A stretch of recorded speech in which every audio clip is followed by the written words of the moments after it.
Hello! Hang on a second, let me turn down that music. There it is. There we are. Man, that girl's in my ring. Hope everyone had a good day today. Oh man, I've had a lot of naps recently. It's been nice. Work has been laid back recently. I don't know why though. Every time I get back home, I'm like, all right, now today. No, hang on. Let me actually just get out there. There we go. Not be a stranger. Every time I've gotten home today, I've been like, all right, I'm gonna be productive. I'm gonna do stuff. I'm gonna use all this time for all the things I need to. And then I take a shower and I immediately flop on the bed and I just can't get out of it for like 3 hours. I don't know what the fuck is wrong with me. But it's been nice. Oh god. Unfortunately, I think I'm stupider when I'm actually half asleep versus when I'm like out of sleep. But you know, some things you just can't avoid. Yeah, yeah. Anyway, this is a stream I've been playing off for a while. It's the stream about, that's right, aliens and alien schizo. There's been a lot of talk about that, like with the New Jersey, I think, drones and all that. But I mean, that stuff has been popping up for the last couple of years. So I figured, might as well like take some time and go over some stuff. Some stuff from 4chan, some stuff from Reddit. That's two different places where they've popped off quite a bit. And today will be, well, I said yesterday will be a shorter stream. This one's actually going to be a shorter stream. I still can't believe I was able to be, man, that boss. Oh, I'm also testing out a bit of a tech issues. That's why I didn't like put this stream out there as much. It's because I'm like testing out some different settings for OBS as well as just like other stuff. So I'm seeing how that'll go. Basically just changing around some settings. That'll hopefully mean that less chance of things going like choppy. Now, all of them aren't being tested here. There's like a latency, low latency versus ultra low latency mode in YouTube. That one, I have it on ultra just in case people want to chime in or whatever.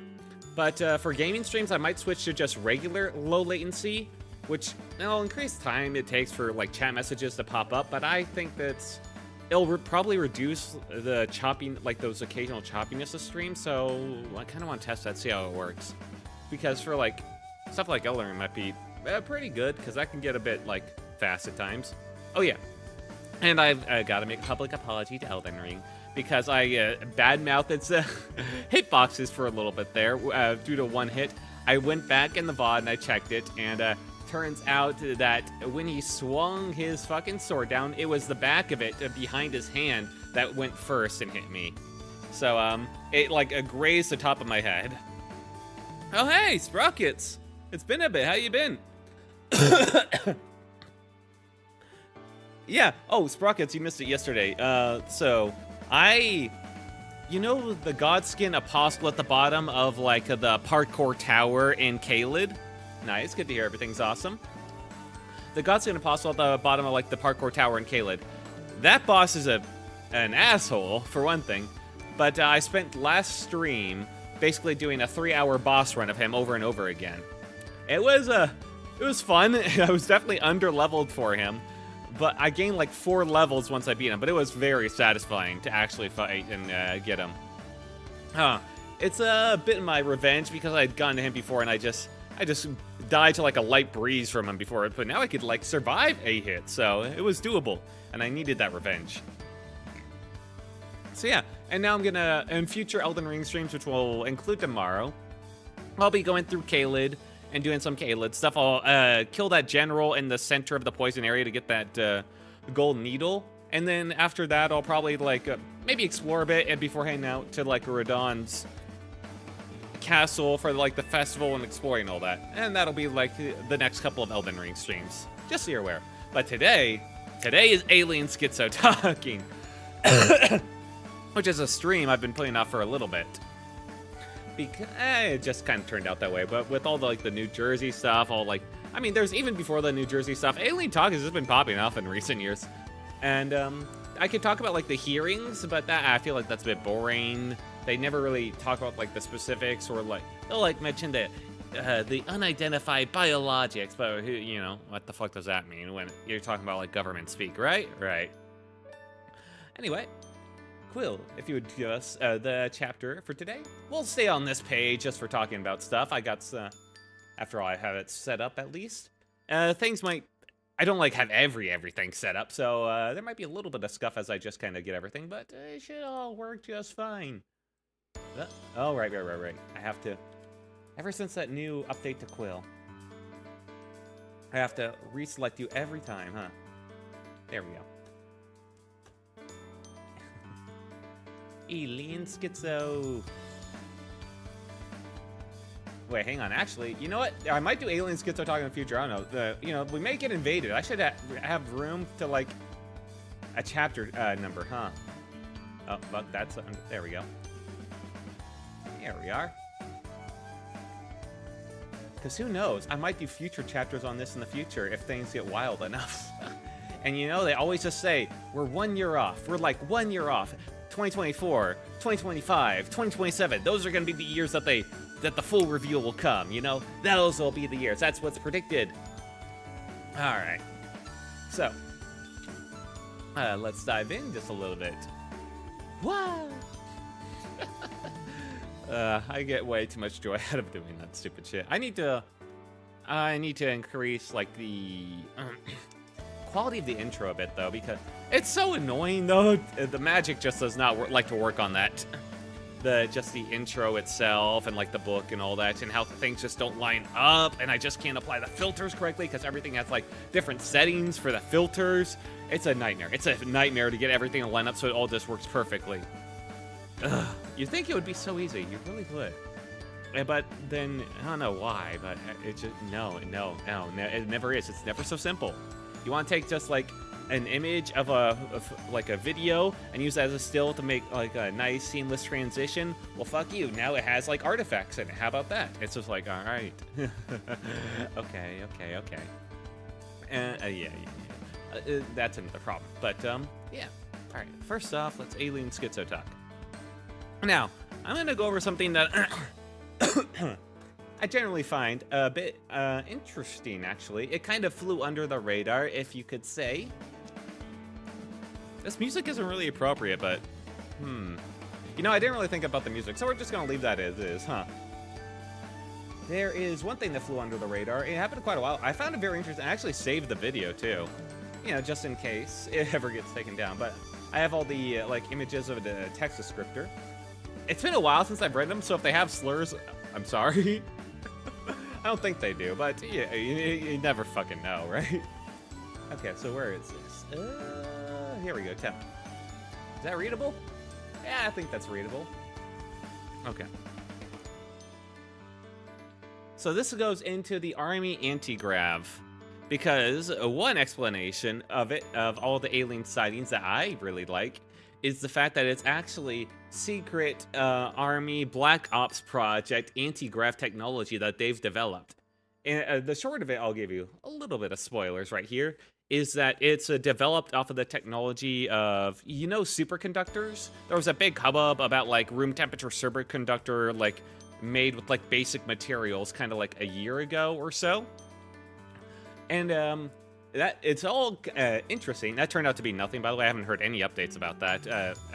Apparently, superconductors are pretty hard.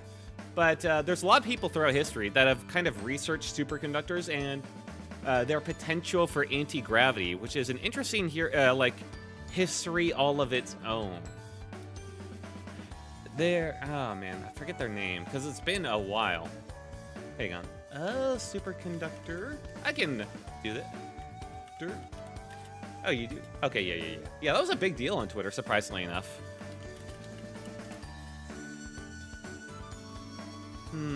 Oh yeah, Meisner, I believe, was like the first guy that proposed that idea. Oh no, that's the Meisner effect. I'm dumb. Anyway, listen, think of me what you want, but all the schizo talk and all, I'm terrible with names to begin with, and so many details of these like alien or secret technology stuff just gets pretty wild, so you're gonna have to work with me on this. Anyway, let's go into this real quick. So, I'm gonna be reading on my own instead of off the screen. If hopefully this is, if this is not like kind of cold, or if you can't read the text, let me know. I can probably just like, I can increase it in size and move it around, although it wouldn't be all on the screen at the same time. So if this isn't good enough, just let me know. So, as it starts, Amy Eskridge, you should. Oh yeah, this is probably talking about you should look up Amy Eskridge. This is long. Amy was an amazingly promising 34-year-old woman working in Huntsville, Alabama, and was one of the world's most promising anti-gravity researchers in the public domain. She unfortunately died on June 11, 2022. There have been major speculative claims surrounding exactly how Amy died. I don't have any evidence. I don't even personally find these claims believable. How I do, however, suggest it might be worth taking a second look at how she died and exactly what is going on relating to anti-gravity research, Huntsville, Alabama. Ross Colhart, you'll see his name a lot probably if you're like looking into like alien stuff. I have no idea how believable he is. I just recognize the name. That's all. Like I said, terrible with names. I just can recognize it. Blows my initial research into this topic. This does go on for a while, so heads up on that. Background facts about Amy Eskridge. Amy received a bachelor's in chemistry and biology from the University of Alabama, Huntsville, and then went on to receive a PhD in material science from the University of Alabama, Huntsville.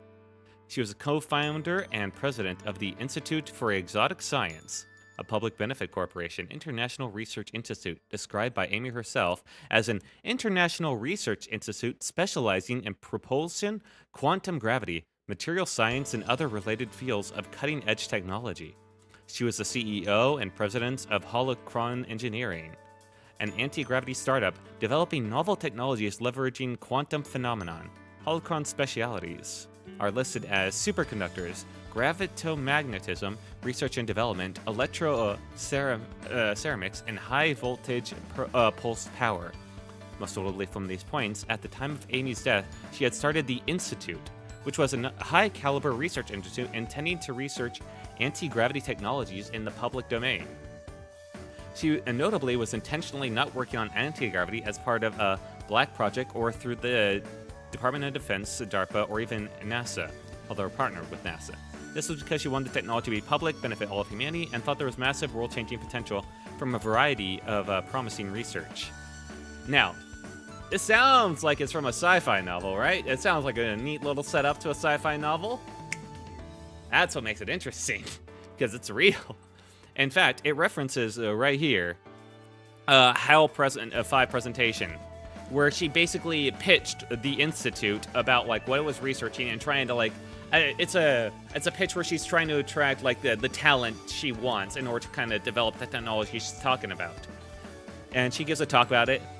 Here are the full, she has a full set of slides there, but also there's this presentation of it in full on YouTube. She literally gives this whole presentation. So let me see if I can pull this up. I didn't prepare this. I did save the video actually. I forget where I saved. I wonder if I could actually do this through here instead of like through YouTube. That'd probably be better.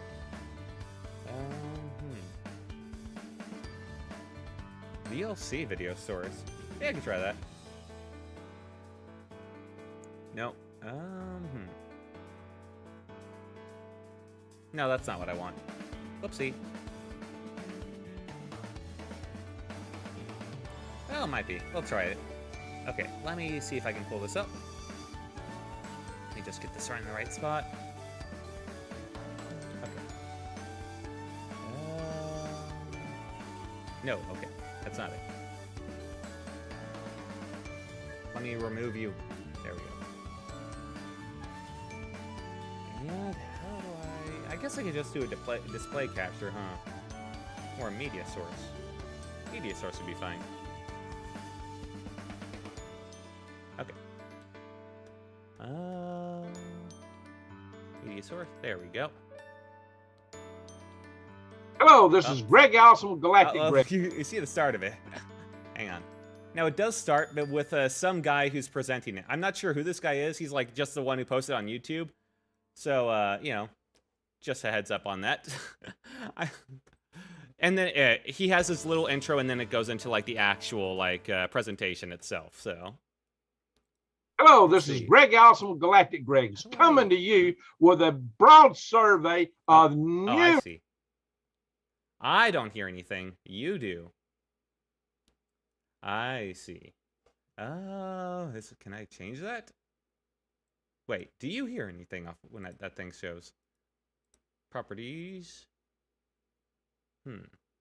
It's a local file. Hello, this is Greg Allison. Yeah, okay. It's going through media source 2. That's what's happening. Okay. Sorry. This is all a bit last minute, I know. Media source 2. Monitor and output. There we go. Galactic Greg's coming to you with a broad survey of numerous anti-gravity technology.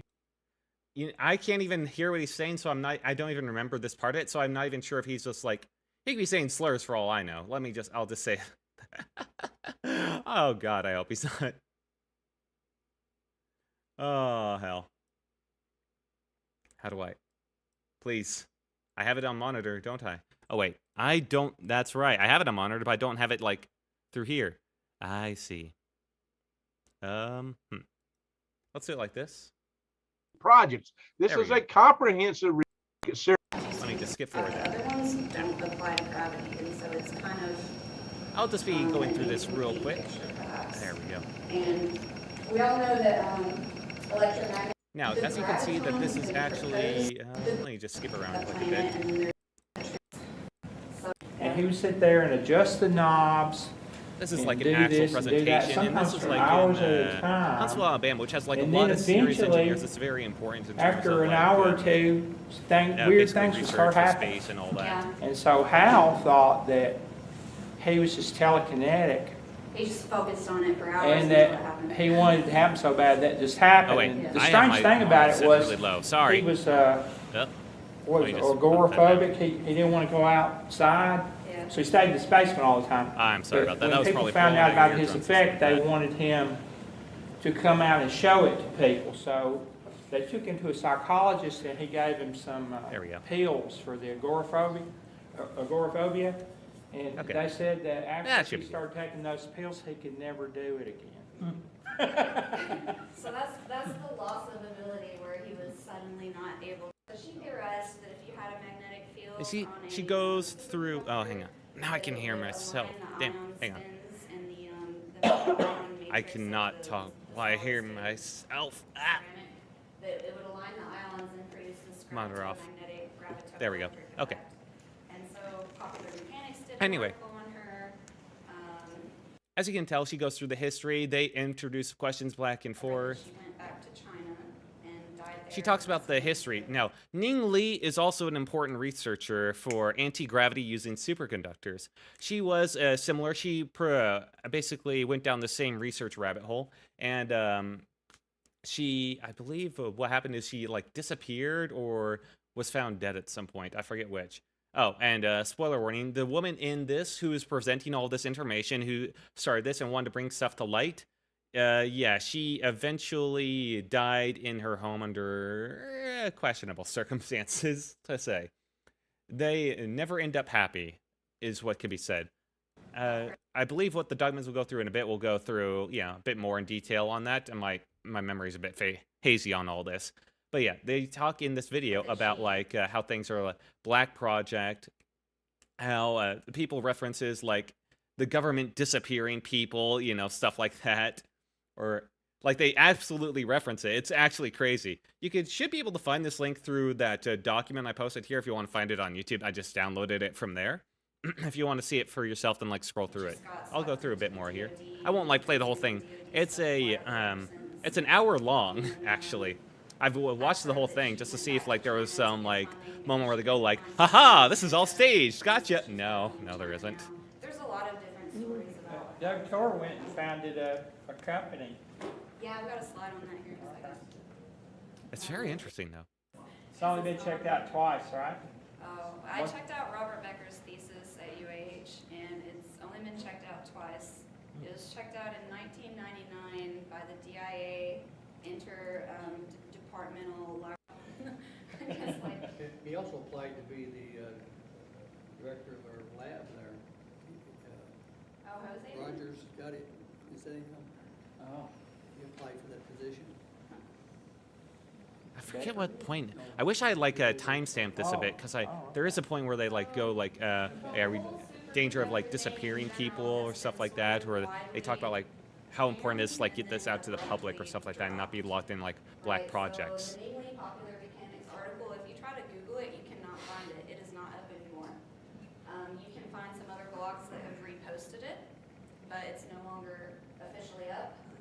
Duncor's research was never made public by the university.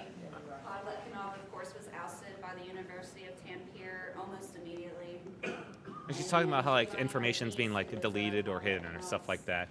That was public. I noticed last night I was doing some research and his Wikipedia page has been deleted. Huh? Really? December 2017, some of you may I'm gonna just be skip forward a aware bit there more. was a big Yeah, electron and nucleus. oh no, that's crazy. And then so that suppresses a lot of publications that maybe are accurate, but they're perceived badly, and so professors are afraid to publish it. But if you had a privately funded research institution, you can just study whatever you want to, and you don't have to worry about tenure. So Somehow rectify frequencies coming from outer space and provide the propulsion survival. yeah. Now some of those electrons obviously quit spinning. And what happens? Can you name an element that has nucleus only and no spinning electrons around it? Can you name that element and where does it exist?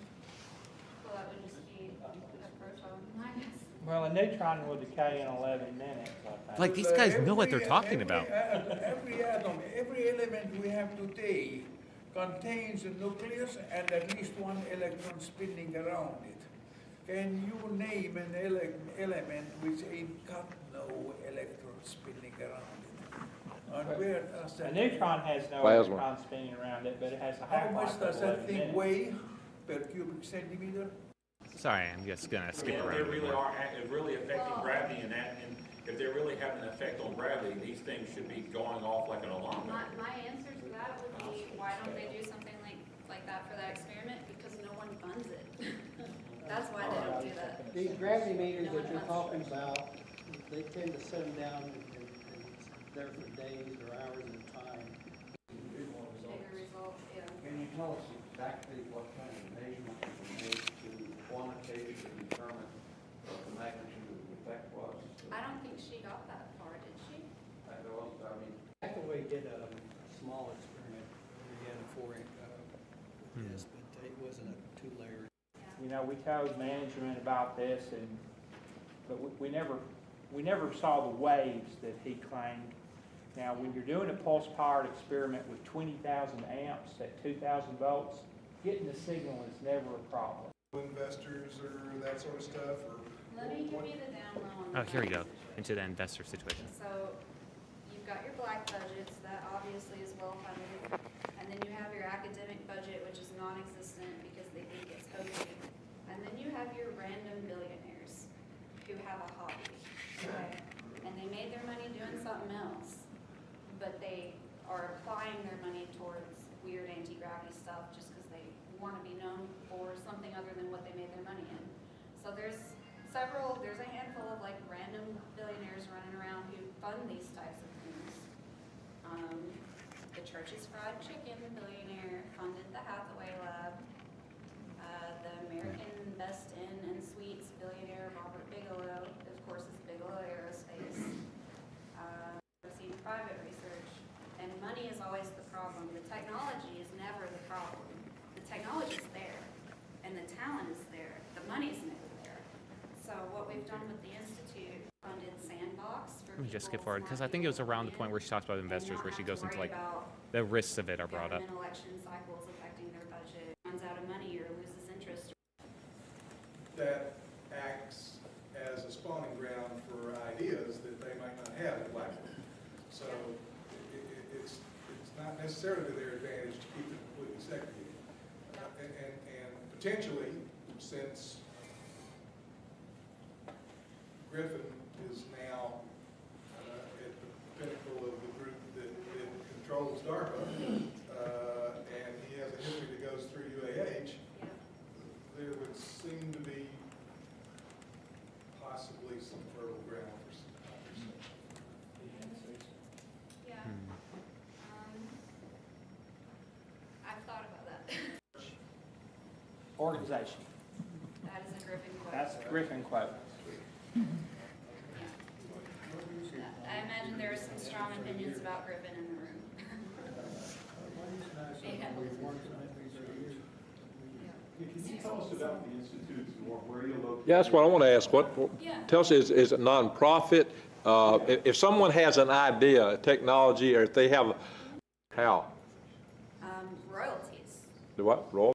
just the furtherance of public science. It's gonna be so difficult to like in our find the case. exact moment. I don't want to spend like too long And just then, playing this video, you know? privately, so a B Corp can take investment and give investors, take their investment and give actual property.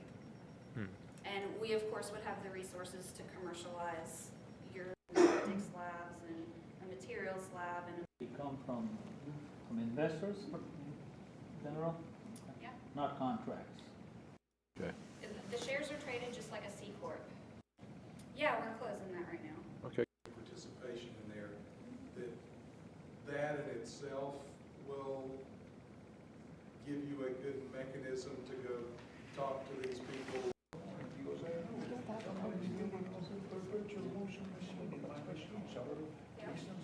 Waves. These are causing system that is extremely high frequency electromagnetic wave. But anyway, that's like near the end. Hey, I tried to find the exact moment, but I couldn't find it. I was skipping along trying to like listen because it can be hard to hear them at points, you know? Let me get the music going again. But yeah, that's the HAL Institute, or the Institute like pitch that she's doing to like all these very highly skilled and knowledgeable. Oh, hang on, I need to change the monitor. No. There we go. Okay. So yeah, that's the pitch she was doing. They're all very knowledgeable. They know what they're talking about. It's like Huntsville, Alabama. These are professionals. And I swear to God, there's a point where they talk about getting disappeared in this video. You can look for it yourself. You can find it. They literally talk about actually getting fucking disappeared. It's kind of insane. Or things going like back into like the black projects. I mean, you saw it at that one point. They talked about how like all this public knowledge on the subject in these public documents getting like removed from like the public view and all that. And I mean, they've talked about the same. They did something similar back in the, this is just facts, when it came to like the nuclear research in the World War II, where the atom bomb, they basically tried to black out as much information and research that would lead to other countries potentially also going down to the atom bomb as much as possible in that research lead up. So it's not like that's that insane, for that part at least. So yeah, I'll go through a bit more of these images, and now I've shown you this. This is basically where all this like text I'm showing you, that's where it's coming from. Alright, so number 2. And then we'll go into more New Jersey stuff later. But this shit, this right here, I've never seen anyone talk about this. This shit is interesting to me. Oh wait, I do have the link. Oh, thank God, not just from there. Yes, okay, I believe this is the link. I can post it in chat, I think. Let me just double check to make sure I'm not sending you to like nowhere. Yeah, okay, this is the link. So I can just put it in chat so you don't have to like type it out from the text document. There you go. That's a link to where I downloaded it from.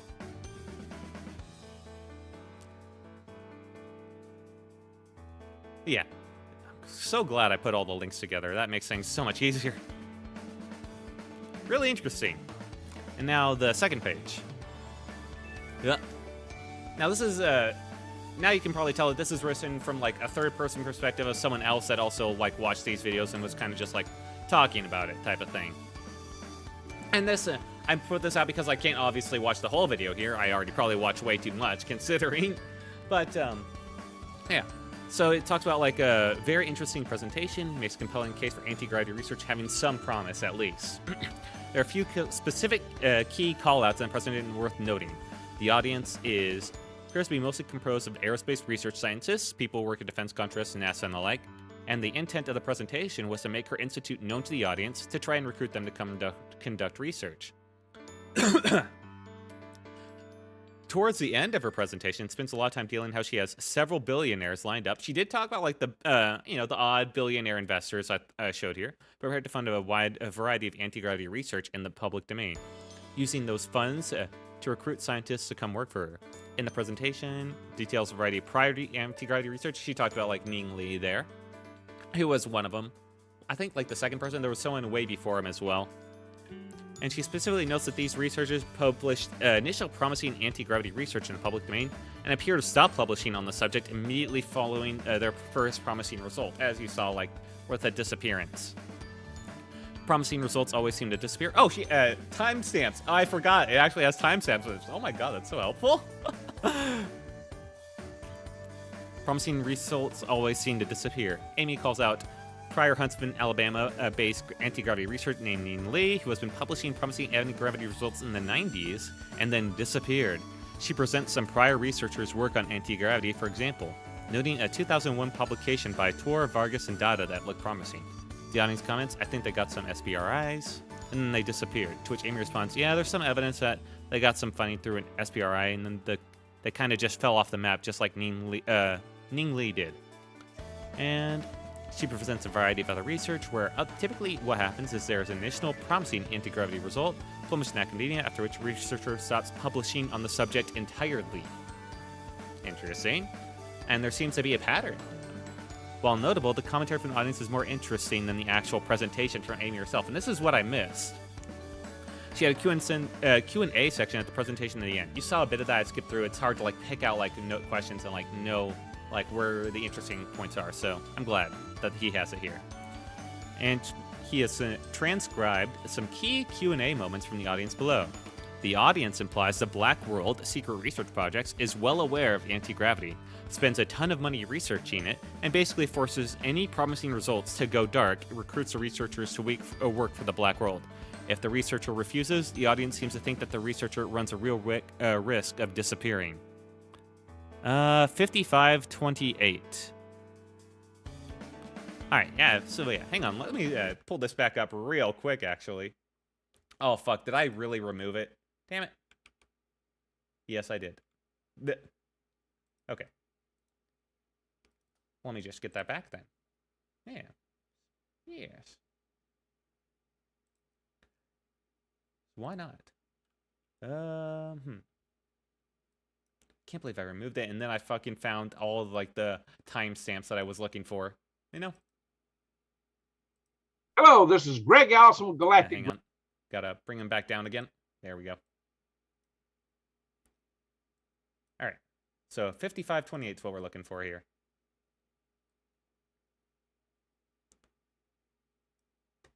And let me just allow me to hear myself. There we go. Yep. Where? I did not work that right. What? Oh, did I turn off? Yeah. Because it's a new source. That's right. That's right. That's right. Monitor and output. There we go. Is there any money? You know, are you aware of any project? You know, with our institute, maybe we can try to redress that. But We talked about funding, and that seems to be the common denominator of all this stuff. Is funding or lack of it. Yeah. Where is there any money? You know, are you aware? No. Damn, the timestamps for the second quote he mentioned. Damn. You bitch. Why do you timestamp the not important part? Any private money that's being spent on this, or Yes. is anybody talking to angel investors or that sort of stuff? Or Let me give you the down low on the funding situation. So you've got your black budgets. that Okay, let's obviously- knock it back a bit. Maybe we can get it. a wave coming off that hit one of his emitters. And this wave apparently was what kept blowing up our doers. They'd blow them all over the place. So we blew up minute buckets from Walmart after that. Anyway, it was interesting. It's something that, you know, with our institute, maybe we can try to redress that. But Hang on, I'm reading through. We talked about funding, and that seems to be the common denominator of all this stuff, is funding or lack of it. Yeah. Where? Okay. Well, let's ignore this for right now until we get like a better timestamp for exactly where those interesting parts are. Yeah? Yeah. I don't want to like redo already. Ah, fuck. Oh man, the double. Okay. And this continues on from the previous page. And it's basically just her quote, the quote from that section, you'll probably recognize it. Is there any money that you know of? Are you aware of any private investors? Well, you got your black budgets. That is obviously well funded. And then you got your academic budgets. Yada yada. We kind of, and then the billionaire airports. Technology is never the problem. All right. With big budgets and Hobbyum said, hey, we can pull money into a big stable pot of money so we can save full funded sandbox for smart people to play and not worry about government election cycles. Yada yada. Just fund the institute. Okay.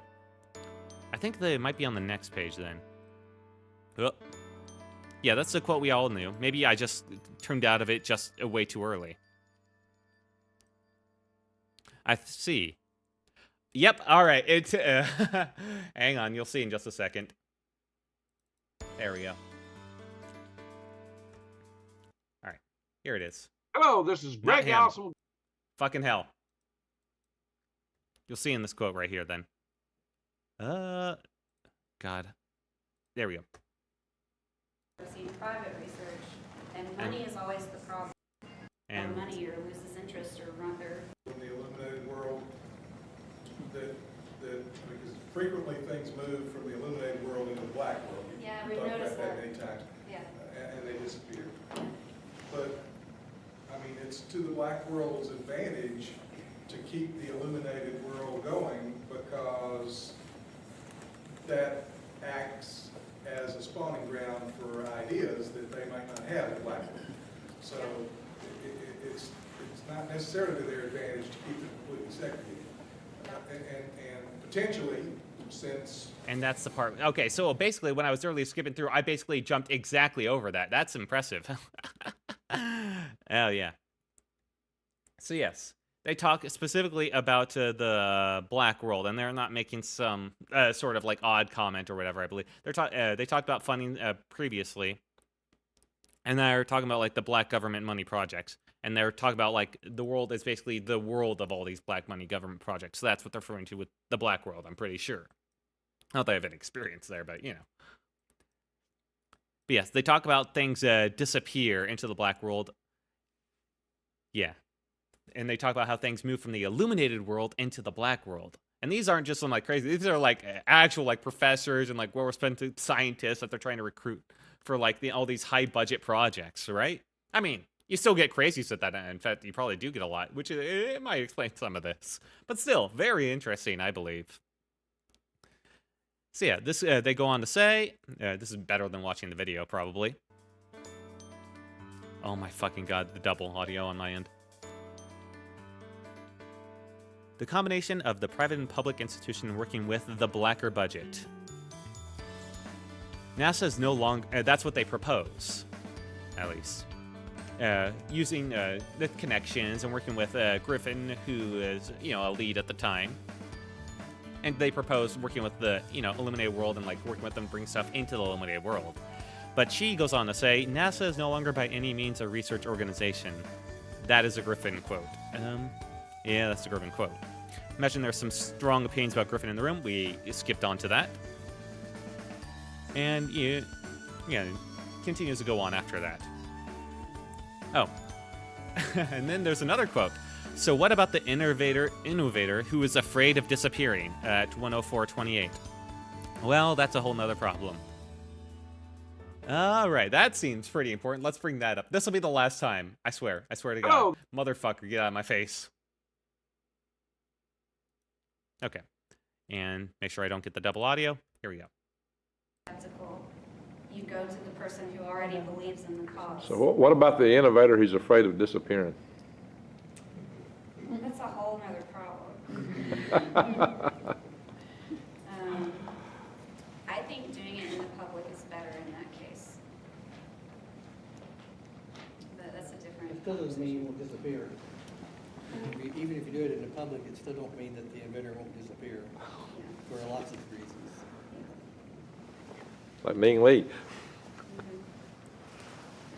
Do you anticipate that once you get your facility up and going and have some creative participation in there, that in itself will give you a good mechanism to go talk to these people that have loads of money and Okay, now they talk about investors again, but yeah, you saw it. They talk about literally people disappearing, even if they're doing it in the public eye. Kind of crazy, kind of crazy.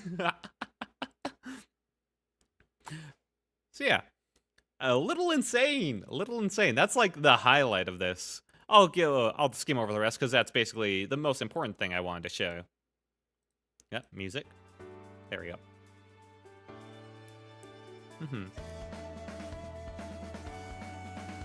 But yes, they talk about, as you can see here, both Amy and audience imply repeatedly and take very seriously as if it's a known secret amongst those in the know that anti-gravity research moves from the illuminated world to the black world. Because this is all, keep in mind, this whole presentation was about anti-gravity research, including Ning Li's work, all those public, all of like the research moving from the illuminated to like the dark world. Like that's a little interesting, isn't it? And the fact that she even says that the black budgets are very well funded, so they're actively developing. So yeah, a bit crazy. Now let's skip through the rest real quick. I think the rest is just basically skimming over what's already going on.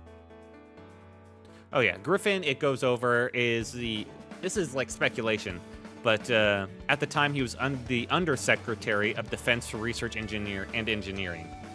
And he previously served for the Strategic Defense Initiative and was the administrator of NASA from 2005 to 2009.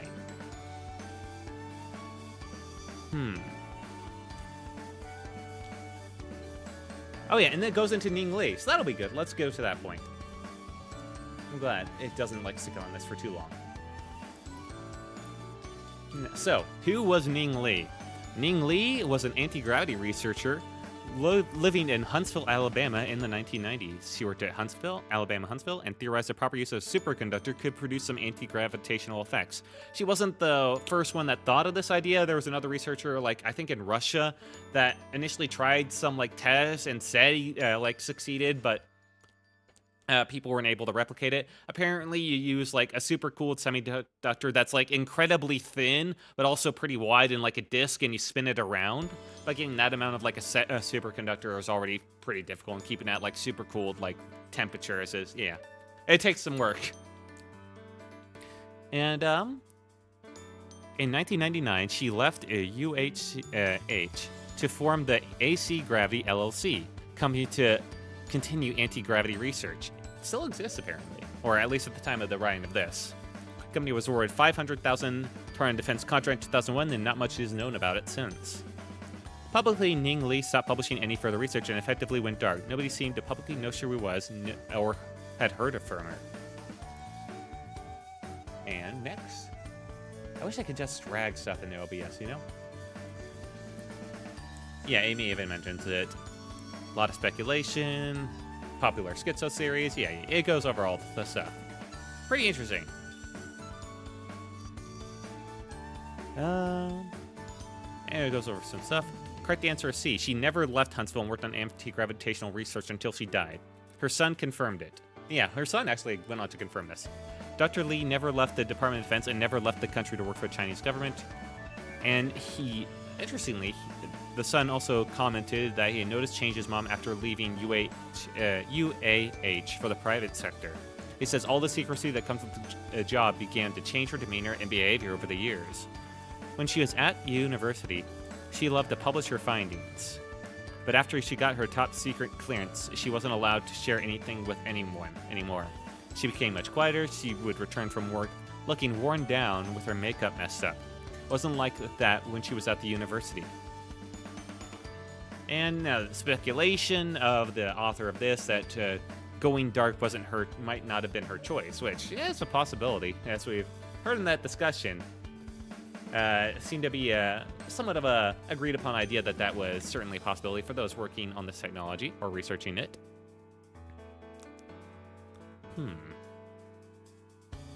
Oh yeah, and he goes on to LK99 and all that. And that's all interesting enough. I bet that there's a ton of interesting schizo theories on what happened to LK99 and what the true research of it and what labs it got and all that. It's interesting.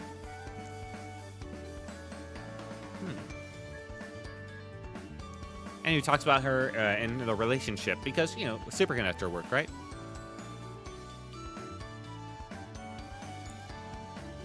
Let's see. Statement about Ning Li made by AATIP scientist Robert Baker.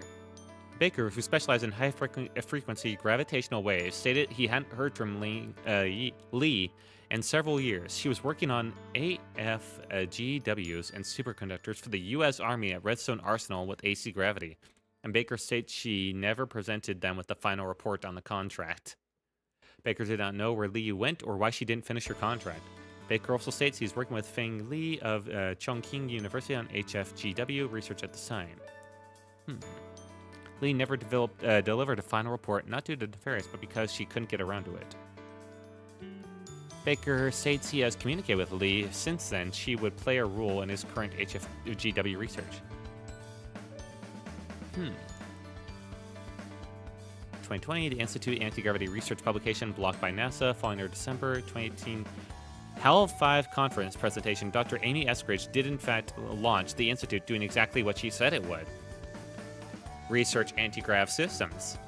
Amy stated, so this person from the video actually went ahead and founded the Institute, stated that they had recruited several scientists from NASA Marshall Space Flight Center, also located in Huntsville. Over the next several years, the Institute appears to have been making progress with the research, refining some work that had been previously been done, and other research facilities. Was potentially producing meaningful results. I have no idea. I'm just taking this and just reading this paper because this is interesting. This is all interesting schizo theories. But in September 2020, Falcon Space was attempting to present some of their own research at the Sets Park conference, and Amy Eskridge sent them a cease and desist order claiming that some of their material was not approved for release due to relations with NASA. Amy's statement about the cease and desist is below. Yes, I regret that I was unable to present the topic I had planned to. The theory and substantiating data I was planning to present is based on novel foundational work that was generated originally by a member of our team while a civil servant at NASA MSAFC. This work has since then been further matured privately by the Institute. The foundational work done at NASA must first be approved by NASA for public release via their IP release mechanism before we can talk about our subsequent results publicly. Paper is currently under review by NASA publication. We had hoped it would be approved in time to discuss, but is currently in the home stretch. So things are getting dodgy. Things are getting blocked. It continues on real quick. I expect it to be published within the next 30 days, and I will be happy to distribute the publication to the group once it comes out. Despite the claim the paper would be available, it was never able to be available. Sound of it, both Amy in the Institute and Falcon Space wanted that research out in the public domain. Yeah, NASA was holding it up. So, apparently NASA just put that on ice. Whatever that was, whatever that paper the Institute was developing that had some foundational novel research, just zipped up. And Amy's death, because she, just like Ning Li, also died. Not much more research came out publicly from the Institute after this blocked one, or from Amy Eskridge following that December 2020 cease and desist, until Amy died 2022. The cause of death for Amy was not publicly disclosed. However, the same Twitter account that posted the cease and desist posted this tweet, stating, "We are still investigating the suspicious death of one of our former colleagues from NASA Huntsville, Amy Eskridge, who was found dead from a gunshot wound last Friday. Expect a follow-up and some interviews once we conclude our investigation." The same Twitter later posts, "Suspicious," has been downgraded to "untimely and unexpected." Another replies on Twitter respond that Amy had been living in chronic pain, stopped taking her pain medication, speculating the cause of death may have been suicide, which is obviously incredibly sad. The story would typically end there.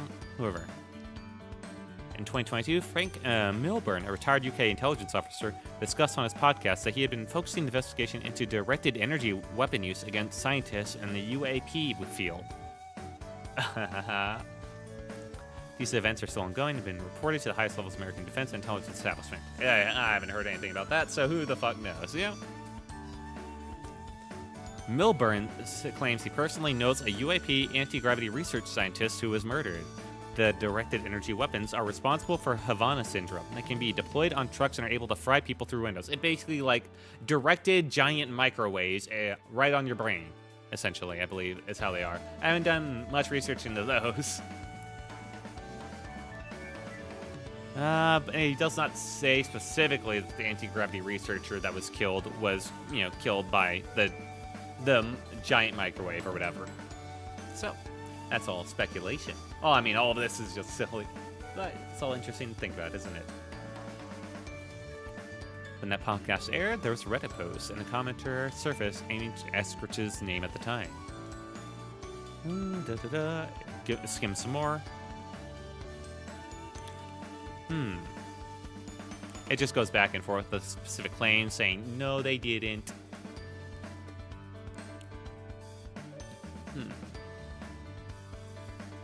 Oh, and he just included the text of the documents. Then none other than... Let's see, and... Oh, no. Sorry. Claims she was targeted with directed energy weapons and murdered by a private aerospace company in the U.S. because she was... 2020, Eskridge said she was planning to present novel foundational work. Yep. 2018, Eskridge and her father, Rescued, gave a talk on behalf of their company, Holocron Engineering, a gravity modification company, in which they discussed historical and current means of anti-gravity experiments and modern black projects allegedly developing triangle anti-gravity craft, like the Eskridge colleague Dick Reeves is also involved with the Institute. Brothers Michael Eskridge and Matt Eskridge were not. Then, none other than Ross Coulthart is referenced in that same 177-page document. Ross Coulthart states on a podcast that there are people involved in high-level physics who worked in Huntsville and disappeared. Coulthart says BAE systems deserve a very close look because of who they're taken over. Yep. It's all very interesting. It goes to say, yeah, we don't know how she died, nothing can be confirmed, don't harass anyone. I mean, obviously, right?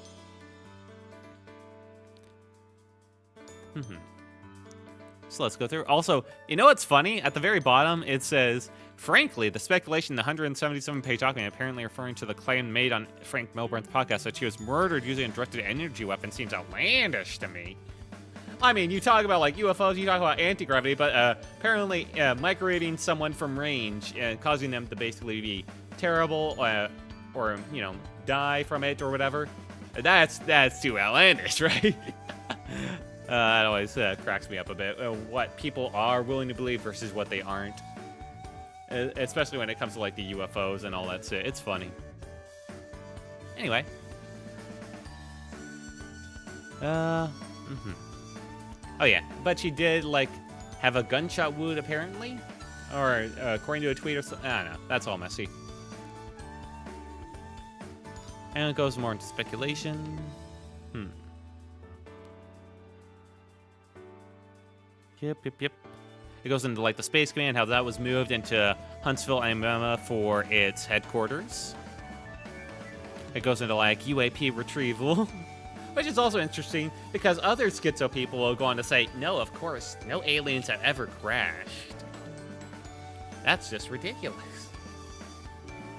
So that's another thing that just, you'll see all these like little conflicting details once you read enough of these. It's always interesting to go down to.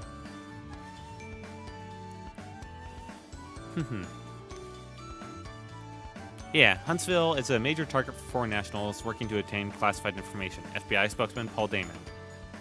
I mean, yeah, you got a lot of stuff going down there in Alabama. It's got a lot of like research and like a lot of history there with NASA. And no surprise there, really. I think this just goes more into speculation and more just like, I'd like talks.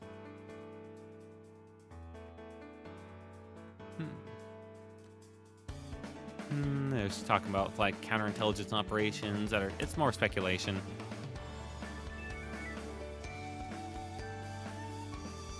Yep. Talk about more Air Force, Ningli. MES Ridge. Yeah. And it basically summarizes the whole thing, everything so far. So let me move on to like the last page, I guess. Oh, let me just move this. There we go. Yeah, I don't know why it goes on to like summarize everything. Like it spends the last 3 pages basically summarizing.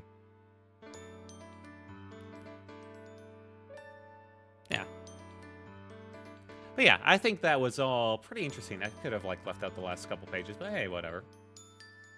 And really, I feel like anti-gravity, advanced technology by the government being the source of like most of like the UAP, UFO stuff is probably to me one of the most interesting theories, because it still leaves open the possibility that there are actual UFOs out there, and because that would be a very convenient excuse for the US government.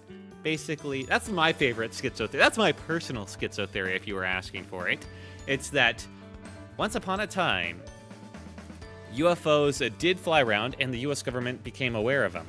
US government basically were able, using what they were able to deduce from these craft, how they see either from crashes or from how they flew, and from their own research and black budget projects, and were able to create like fucked up versions of like their anti-gravity, essentially.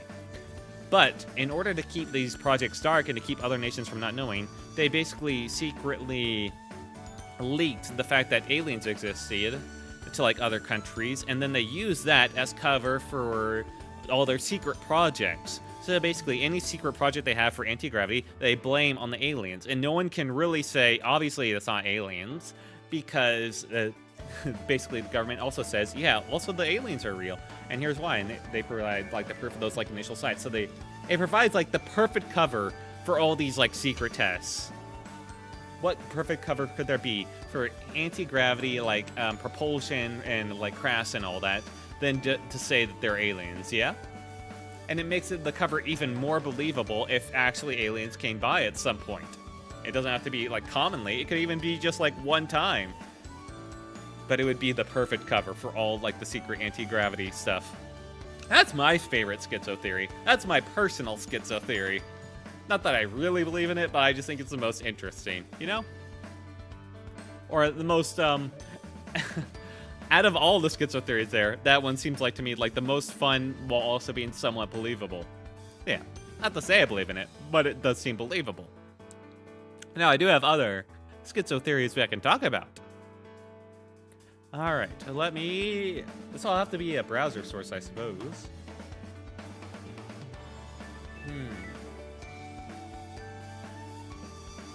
Where do I have my browser source? I removed it, didn't I? Well.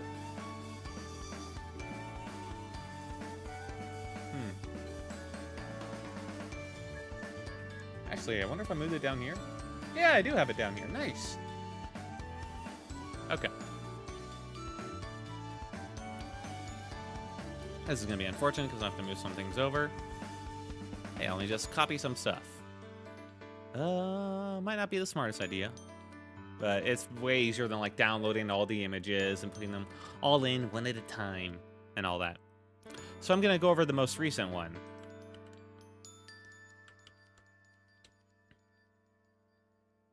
Okay. This should be fine then. Come on. There we go. Yeah? Yeah? Come on. Come on.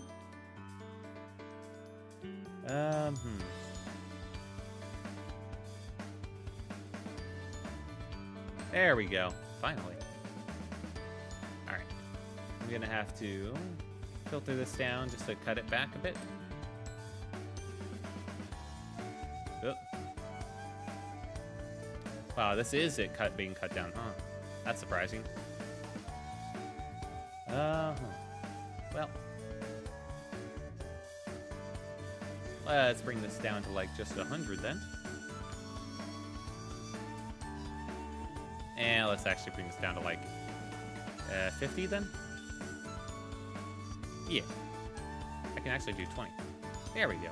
Perfect. 20 there, and then I'll bring in the sides a bit more. Oh, that's right, because of that. This one.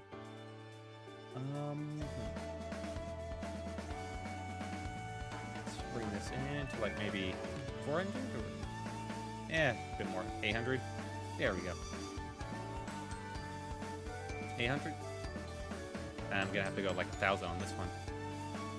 Actually, huh? Yeah, you might recognize this one. It's like the recent Schizo theory. No, that's too much. Bring it out a little more. Perfect. This is like the recent one where they talk about, they specify at the very beginning that they're LARPing. That's always interesting when they say they're LARPing. Then you can say like, oh, it's defense, it's to protect themselves. And I mean, yeah, sure, why not? Everything is. It doesn't matter either way, really. They could have not said it. Let's go through it. This is the most recent UFO Schizo theory, and he did make a second follow-up post later. I don't think there were any like slurs in this. You know what? Let me check real quick. It is 4chan. Let me just. Ugh. No, okay. Okay, we're clear. I'm LARPing now, and they can't do much to me anyway. From 2012 to 2023, I worked in naval intelligence, focusing on advanced underwater detection systems as part of an unidentified submerged phenomenon program. Our work involved close collaboration with the Department of Defense and leading defense contractors, whose names you can likely guess. The program's objective was to investigate anomalous underwater activity in specific areas of interest. My recruitment came after earning a PhD in oceanographic engineering, and my role was to analyze sensor data and identify patterns in these phenomena. I'll keep this as concise as possible. I'd like to start by saying that the drones we've been seeing aren't US experiments, Chinese tech, or extraterrestrial. The objects we're seeing from Earth, and while we're not entirely sure what they are, we know that where they come from. The objects we see emerge from subterranean and submarine exit points. During my time in the USP program, my team analyzed data from nuclear sub-fleets equipped with next-gen quantum sonar arrays. These tracked objects emerging from and returning to depths far below our sub's crush depths, about 2,400 feet. Simply put, their movement defied physics. I'm talking about vertical ascents and descents at 75 to 90 degrees with constant velocity, no cavitation, and no acoustic signature. Oh yeah, that's pretty common at this point in UFO lore. If you don't know it, keep up. Come on, keep up. The UFOs can go through water without displacing it at all. Yeah, I mean, pretty commonly to know like UFOs can just like zip, zop, zoobity bop throughout the air and the sky just like anyway. That's been like known forever. But going through the water like that is pretty new. I think that first started when there was like that pill video from like from that US video that leaked, or from that destroyer or something that they had it all like tracked. That was interesting. I think that's where that lore started. I mean, it was probably started earlier, but that's where it became like commonplace and like see it in Schizo posts. By 2014, we identified consistent emergence points we called threshold points. These weren't random. Clusters of these objects always seem to emerge in the Puerto Rico Trench off California's continental shelf and the East Pacific Rise. The objects' physical properties are honestly quite terrifying, as they can physically alter their structure and manipulate electromagnetic fields to mimic real aircraft, replicating their shape, motion, and reflective properties. However, our quantum sonar arrays, fancy, consistently revealed their true, unchanging forms, suggesting the transformation is either superficial or operates by mechanisms we don't understand. You wouldn't believe how much activity has ramped up over the past 2 years. By mid-2023, the whole situation got so tense that my access to key data was locked down almost overnight. It wasn't subtle. My higher-ups were clearly scared. Everything became need to know, and apparently I didn't need to know anymore. When they started pulling senior analysts from the program and stonewalling me from anything remotely relevant, it was obvious the walls were closing in. That's when I decided it was time to leave. the recent wave of whistleblowers you'll be seeing and incidents like the Cybertruck bomber. He talks about the Cybertruck bomber like that has anything relation to Alien. Spoiler warning, he doesn't like connect it at all. No one does. Nothing.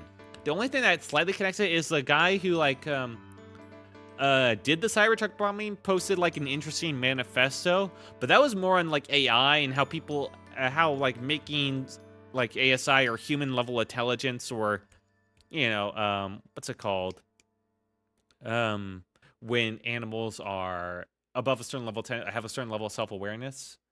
I forget what that word is, but basically you can do it by just having the data be constantly referencing each other if the data is dense enough. It has to be like kind of quantum to reference all that data while also like talking the other data at the same time. Basically, he said that it's the process to make ASI is just known. It's just a matter of data. That's all. He didn't say anything about aliens, I don't think. I didn't hear anything about that, at least. So it's kind of like a random connection. I don't really get it. Yeah, and he doesn't really justify it here either, which is interesting.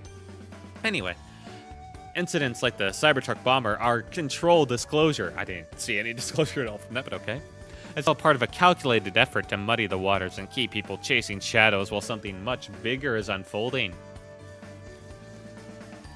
Oh, hang on, this image is a bit bigger. My bad.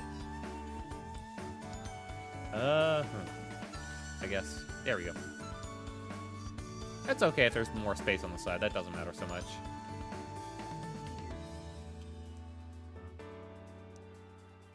Yes. These objects aren't extraterrestrial, and they're not some top-secret military tech. Our theory is that they've been here far longer than we have, and whatever they're doing, it's ramping up fast. Our final pattern analysis before the data lockdown showed an exponential increase in emergence events. Oh my god, emergence events. The trend wasn't just alarming, it pointed toward a critical threshold. Also, we're entirely certain they aren't just buzzing around aimlessly. They're systematically mapping and surveying infrastructure, military installations, population hubs. They're covering everything, and they're doing it while blending in perfectly. They could look like a drone, an airliner, or who knows what else, but under the surface, there's something entirely different. Love it. 10 out of 10. You got that perfect amount of just like gaslighting and fear-mongering from just recent events and just like, it's happening soon, oh my god, it's coming. That's like, this guy knows, this guy's got it down packed. Yeah. And also there's a lot of different like theories or flavors of alien schizo theories. He's going with the whole, they're a different civilization that's been living under us the whole time, actually. That's why they're not technically aliens or demons. That one's kind of new, I'll give him that. That one's kind of new. Usually you'll get more of like a spiritual or a woo explanation, like they're demons or they're like higher dimensional beings. And then, you know, honestly, the explanations where aliens are just literally other aliens from other planets, by far the least common, actually. Of that, all the explanations.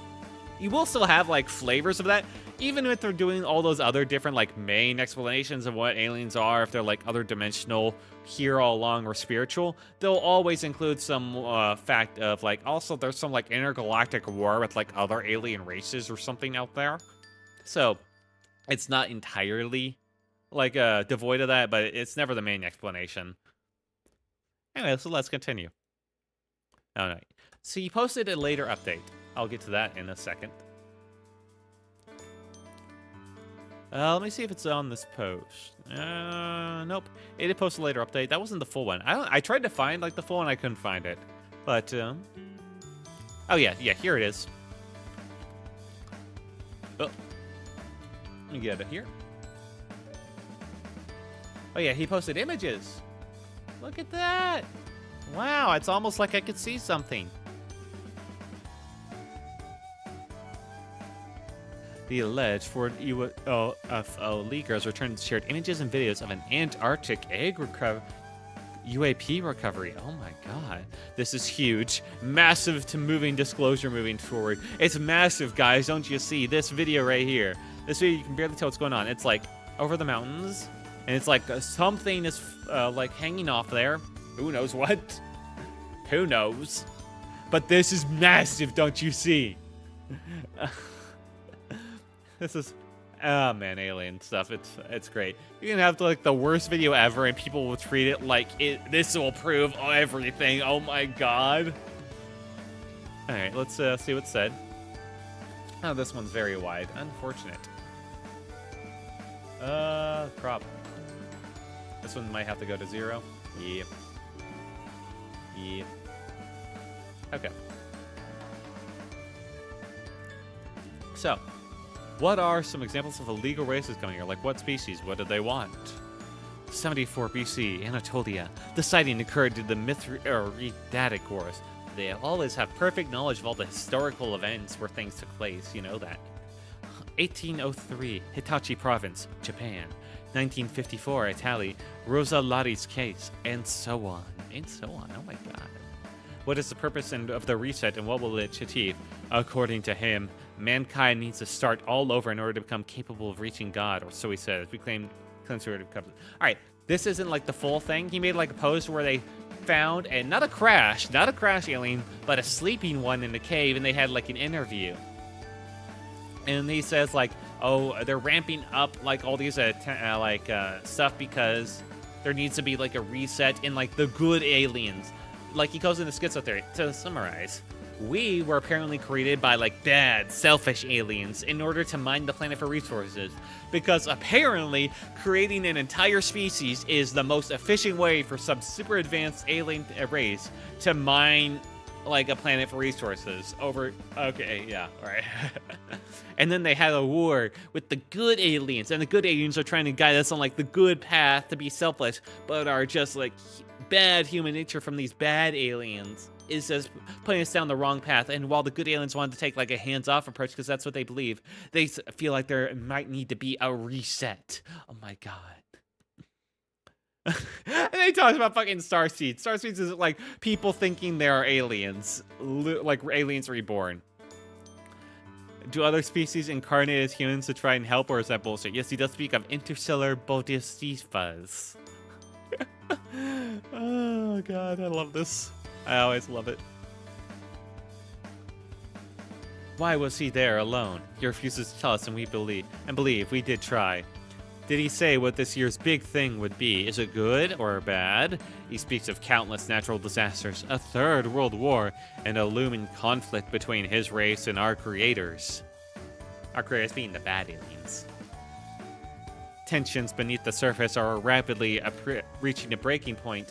Oh, I need to like zoom this out a little bit. There we go. So I'm not like covering part of the text. There we are. There we go. Wow. And a looming conflict between his race and our creators. Tensions beneath the surface are apparently reaching a breaking point. He speaks of a possible reset for a human civilization so we can start all over again.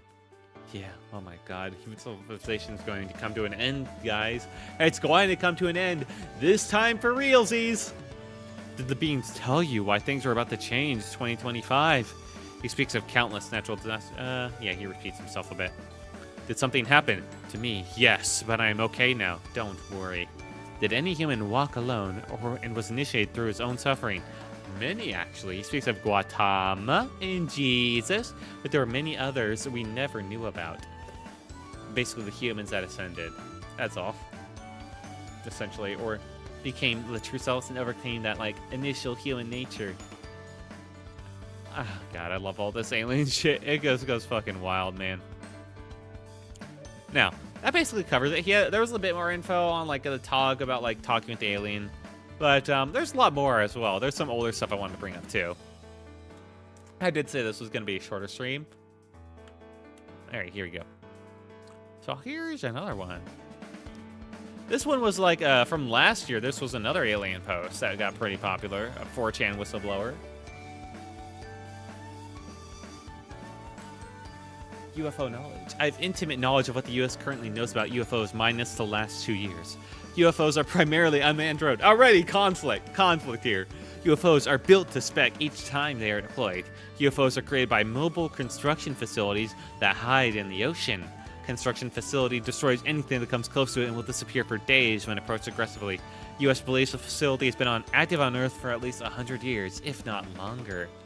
Fire away on questions, I'll answer what I can. You won't be disappointed. Oh my god. Do UAPs return back to the manufacturing unit? Yes, some come in and leave the planet, but very rarely. So this guy says they do in fact leave the planet. Usually the same number that comes in goes out unless special circumstances arise. It feels more like a carrier, but with construction capability. Sorry. What are the purposes of the UAPs? Surveillance of humans? The US believes they're not here to harm us. They only seem interested in us once they realize we are destroying things around us, including each other. Alright, this is a big commonality point among alien schizo posts. They'll talk about how the aliens just don't like us harming the environment or killing the planet. It has always, a pretty green message, usually. It's very rare that they don't. And the aliens will look down on us for that. Or something like that, in fact. Pretty common plot point, I'd say.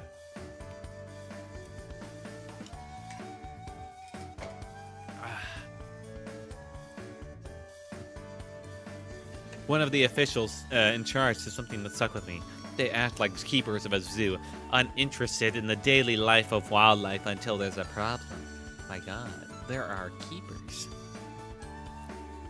The last unit we saw approach the facility didn't even have time to communicate before they were being attacked before it was over. Oh yeah, this goes on for much longer. I had a hard time finding. I never save stuff, surprisingly, on my computer, except for that anti-gravity stuff, because that actually seemed like it's schizo in the interpretation, but the facts of that remain, and that's what makes it real interesting to me, because Amy was around. That presentation existed. Those people were actually notable and professional. That shit's some real interesting stuff that went down in that stuff. I don't know what's going on there. That's why I saved that.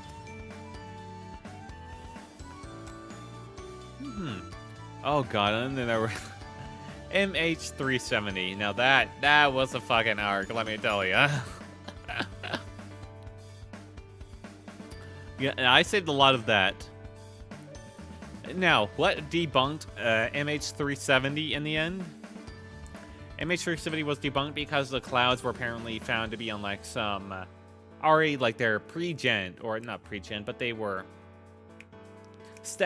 not static.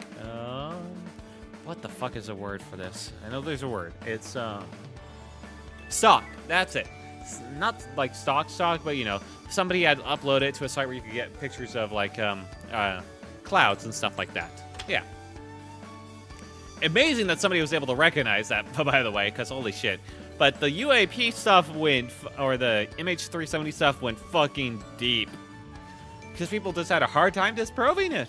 Apparently there was subpixel drift, but then people found out that on such a recording device, there would be subpixel drift. It all matched up perfectly. It was insane.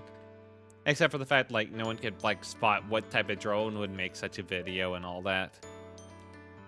Oh, man. Oh, yeah, let me play this, actually, because MH370 is like a fucking trip. That was a time. That was a fun time. Aliens. Yeah. Oh, no, it doesn't work. No. MP4s don't work? Oh, wait, no, that's temp. Right. That's temp. Whoopsie. But did I already get rid of it? No. The media source. There we go. Okay, here we go. MH370. Okay. OG, upscaled, and clean. Alright. Be warned, what you're about to see may be shocking to viewers. Let me just turn off the music. Let me hear it for myself. Okay. I don't think there's any sound to this. So you're just gonna have to... I think silence works better anyway. Here comes the plane. And look, the dots, they come in. What's it being tracked from? Who knows? It said it was a satellite. And all the dots come in around it. They start circling it. What could they be doing? The plane makes a diverting course. They start three of them are circling it in this triangle fashion. And what happens next? The camera pans. You see the mouse. They circle. The pilot is freaking out, and if it happens like right around here. Thankfully, it didn't happen on a cloud. Boy, the luck on that. It vanished. In a flash, it's gone. Amazing. But that wasn't the only video taken of this incident, you see. Hang on. Because, of course, we got the drone view. Now, this was a heat view map. This was apparently taken by a drone that was also in the area that just happened to be around, you know. Very lucky. Very, very lucky. Let's zoom this out a bit. Oh, nice. It has music. Let me get rid of that. Probably copyright. But you see the heat trails, the contrails of the jet. Everything lined up perfectly, you see. The drones go around and the dance again. It all lines up with the satellite imagery. How could this be anything but real? It loses it for a second. It's manually tracking. They zoom in. Look at all that detail. How could that be fake? And in a flash. That was the flash, don't you see? It's gone. Yeah, MH370 was a fucking trip, man. That shit was great. Oh, God. People went deep on that one. People went real fucking deep on, like, figuring all that out. Hang on, let me get the music going again. Oh, God. Like I talked about the subpixel drift, like, I had, like, several pages here on the Citrix solution.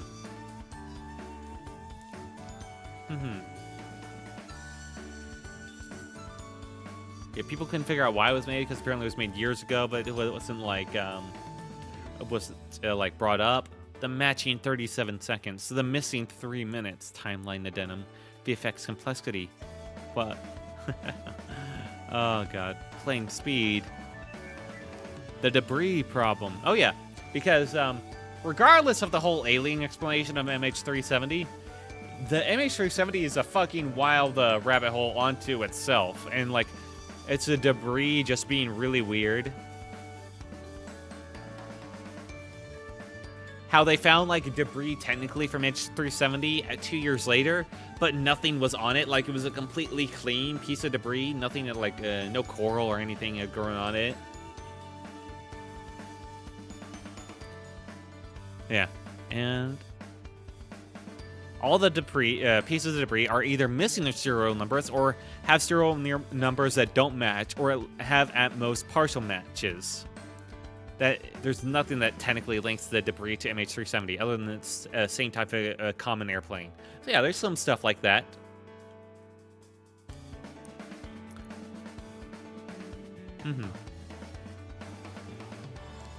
Yeah, the wing was also damaged and replaced prior to going missing, and coincidentally, the majority of debris found was only part of the right wing. Potentially the same right wing that was removed due to the strike damage that occurred on the runway prior that they had to replace it due to this damage. Very interesting.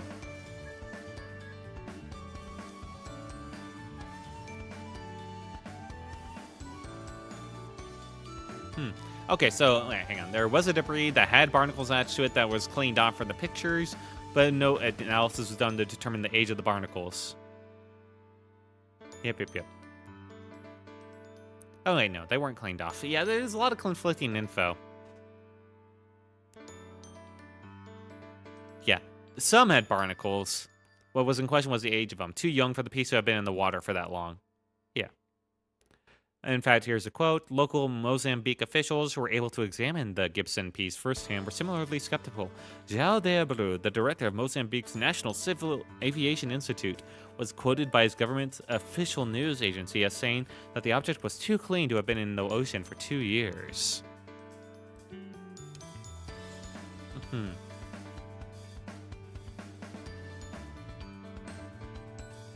Very interesting. Oh yeah, there was the Flapurim, which was washed ashore in 2015, which a lot of marine biofouling, apparently. However, the age of barnacles did not match the length of time the piece was supposed to have been in water. According to the final report issued by the ATSB, Operational Search for MH370 on October 3rd, 2017, the specimens analyzed there were quite young, perhaps less than 1 month. Yeah. So yeah, there's lots of questions on like the MH370 and its disappearance. I think it will always remain a mystery. But it makes for some great schizo theory fodder, I gotta tell you. Oh god, no evidence of skip frames, yeah. Okay, what else do I got? It's hard to find because I don't save stuff on my computer. What? This is really the same one from 2 different people? Damn you. How come no one ever actually posts, like, the full context? That's what my problem is. Well, I do have one thing I can do, and that's go to Reddit. I know.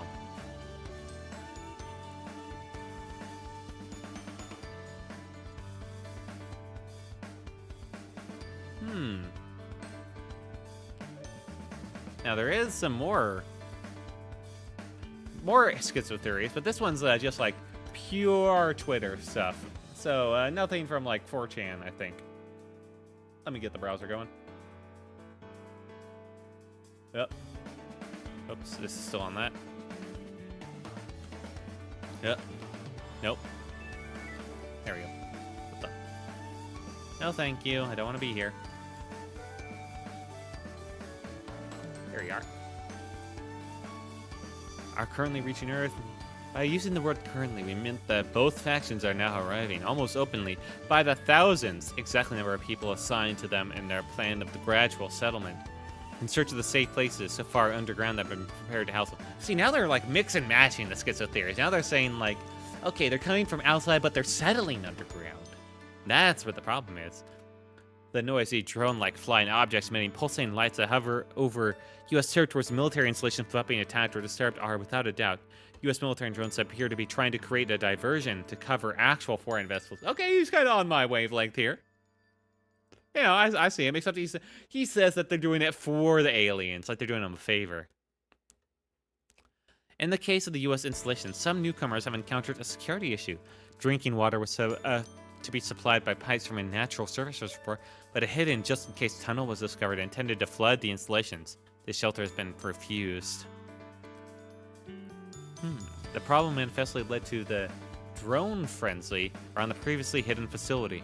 A tunnel that caused a disagreement is currently being demolished, filled in, with quite disastrous consequences for the drinking water network of the inhabitants of the surrounding towns. Okay, I don't know what this guy is on. That's some new shit I found. I always think it is interesting. Oh yeah, there is like a CBS report that people in the nearly 70 New Jersey communities are dealing with water that's discolored and smelly.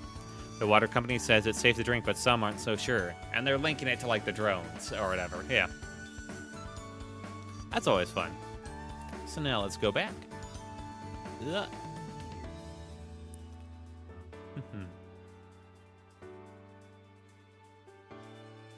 Okay, you want to hear some woo? Some woo is some classic stuff. Alright, let me get this going. The woo is always fascinating. It's never... This goes into more of the spirituality stuff. Let me just crop this down.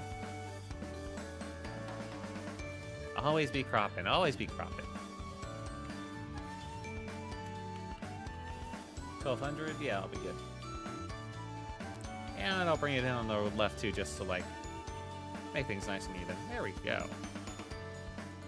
Increase the size. Alright. Now, the title of this may be a little eye-catching. Aliens confirm that humans have a light body duplicate. The light body survives after you die. So now we're getting to like the alien explanation for a soul. Excerpt from the book The Andreessen Affair about the Betty Andreessen UFO abductions in the 1960s through the 1980s. Quasga is the name of the gray-type alien who has Betty laying on a table aboard a UFO. Later, at a June 4th session, it was decided to let Betty actually relive examination as a participant. We began at the point that Betty had been somehow swept off her feet into the air and slowly lowered on the table. Basically, I think they're doing like hypnotic, reliving of abductions in this book and all that, and so this is just going through it. Basically going through question and answers that she got from the alien during this point, and she was able to remember through this hypnotic hypnotism is its own interesting subject. That's the mind's pretty malleable as it turns out. But yeah, that's something else. I always when it comes to remembering memories, you've seen hypnosis. That's where I'm probably I don't know if I trust that. So let's go into this interview she had with the alien on the table when she was abducted. How about? What are you going to do, Quasga? She asked. Just want to measure you for light, Quasga said. That's what you are going to do? Just measure me for light? We are going to measure you for light. Measure me for light. Measure you for light. You gotta really double down on this so everyone's really clear. Snip. You've not understood the word that you have, Quasga told her. You've misunderstood some places. There are spots there from it. You are not completely filled with the light. Snip. In 1978, Betty and Bob heard a whirring sound above their house. Concurrently, both were lifted out of their bodies and along with others, entered a huge, round, amphitheater-like enclosure. They were greeted by tall, robed, human-looking entities. Oh yeah, there's several different variety of aliens you'll see in alien stories. You'll get the typical grays. Those are pretty popular still, yeah. But they can be somewhat short to somewhat tall. And there's a little bit of differences there. Maybe it's an exosuit, maybe it's skin. Yeah, that one's still up for debate. There's the Nordic humans, which are basically just tall, normal people that just feel unnatural. Then there's the Bugmen. Yes, there are Bugman aliens in these aliens. Though they're pretty unpopular, but they still exist. And then you got subspecies, which can get really weird. Okay, so they found themselves on a high walkway that surrounded the enclosure. Bob was separated from Betty. He was told that he was not as spiritually advanced as Betty. Ah, sucks for you, Bob. And was held to wait for her. Guess you'll have to level up your spirituality before you can have a talk with aliens, Bob. During that time, he received answers to many questions that he asked an alien who guarded him. Betty, on the other hand, was allowed to participate with a number of light beings in a fantastic procedure that changed her and them into balls of light and back into their light being form. Yeah, once you go deep enough into alien schizo theories, you realize a lot of them are just they're religions. That's all. They're cults. They're religions. They're cults. They're just that set up story for that pretty much. They're cult religious stories without the actual top down authority. Oh, I'm sure some try. The craft returned to Earth. Betty was placed back into the blue glowing orb, which descended to the ground just outside the trailer. She entered and went to the bedroom where Bob was sleeping. She was shocked to the core when she saw her physical body in bed before she entered it. Oh yeah, they go back and forth a lot on whether your body actually physically enters the UFOs when you're abducted, or if it's just your spiritual form that does. There's a bit of back and forth on that one. Never really consistent. Also, a bit of lore about aliens. They can apparently affect your mind. They can basically make you act like children or mentally pacify you. Oh wow, I dropped frames. I wonder what that was from. Oh, probably from the videos. Huh, weird. Oh well, it's 0.1%. I think I think stream will be fine. Just in case, so let me just make sure the stream is healthy. It is. Wow, even you can see it now. And that never updates, by the way, unless I'm constantly looking at it. It's pretty useless. I should probably have that on a different page.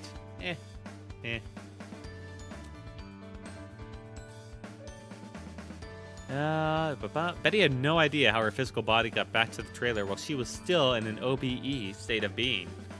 From the book, The Source Field Investigations by David Wilcock, The DNA Phantom Effect. Now, I want to jump ahead in time to 1984 because this was the year our addiction to DNA was heavily challenged, if not defeated, by Dr. Peter Gariev. Gariev's discovery gave us a compelling hint that Gertwich's mitogenetic radiation, the source field, may well be operating through our DNA.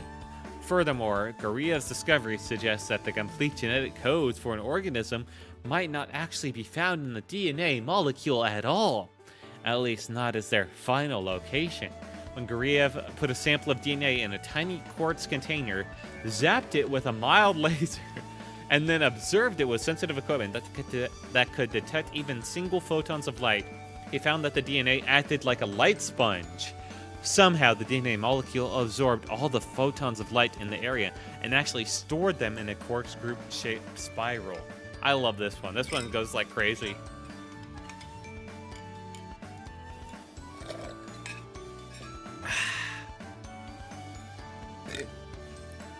This is very, very strange. I would imagine so. The DNA apparently created a vortex of some sort that attracted the light, not unlike the idea of a black hole, but on a much, much smaller scale. Alright, this person has no idea how black holes work.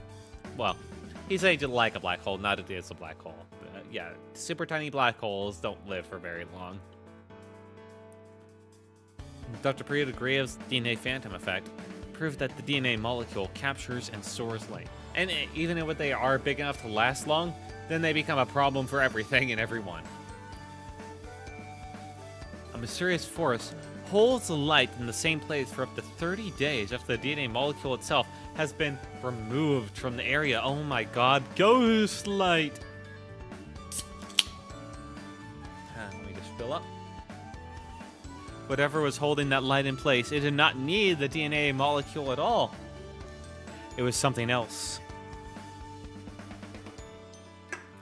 Something invisible. You guys ever seen like that movie called Arthur and the Invisibles? Nothing to do with aliens at all. It's just like a really niche like animated movie that was surprisingly fun. I think it was like French or whatever. The sequel sucked though. The sequel's like direct to VHS quality sequel. Unfortunate. That's how it goes. Original was fun though. Something feels off about it, but I mean it was still fun. I can't explain it. Something powerful enough to store and control visible light within the shape of a DNA molecule itself. The only rational scientific explanation is that there has to be an energy field that is paired up with the DNA molecule, as if DNA has an energetic duplicate. The duplicate has the same shape as the physical molecule, but once we move the DNA, the duplicate still hangs around in the same spot the molecule was in before. It doesn't need the DNA molecule there in order for it to keep on doing its job, storing its visible light. Some force, perhaps akin to gravity, is holding the photons in place.